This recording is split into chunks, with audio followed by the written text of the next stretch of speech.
Friends, இன்றைக்கி நம்ம mushroom pepper fry பார்க்கலாம். அதுக்கு ஒரு கடாயை வச்சுருக்கேன். கடாயில் எண்ணெய் ஊற்றிக்கலாம்.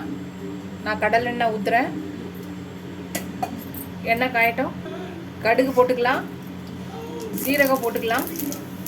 4 பெரிய சைஸ் வெங்காயம் அரைச்சி வச்சுருக்கேன், அதையும் போட்டுக்கலாம்.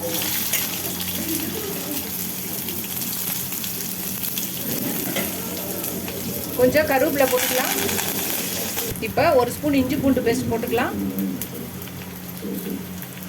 அதையும் சேர்த்து வதக்கிக்கலாம்.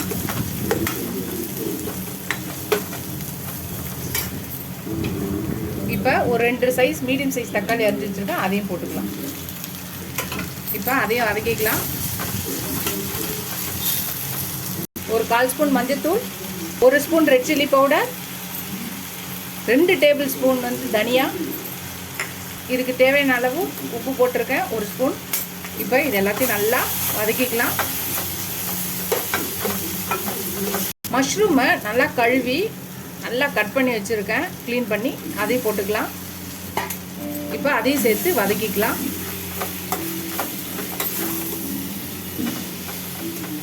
இப்போ இதை தட்டு போட்டு மூடி ஒரு 2 நிமிஷம் அது வேகட்டும். அதுக்குள்ளே நம்ம இப்போ ஒரு ஜார் எடுத்துக்கலாம்.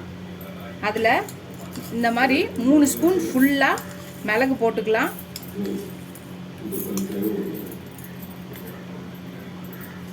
1 ஸ்பூன் சோம்பு போட்டுக்கலாம்.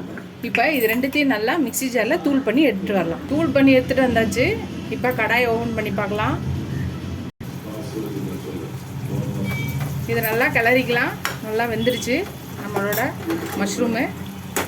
இப்போ நம்ம என்ன பண்ணலாம்னா, தூள் பண்ணி எடுத்து வந்தோம் இல்லையா மிக்ஸி ஜாரில், மிளகு சோம்பும் அதில் 1 நல்லா கோபுரமாக 2 ஸ்பூன் போட்டுக்கலாம். போட்டு கிளறிக்கலாம்.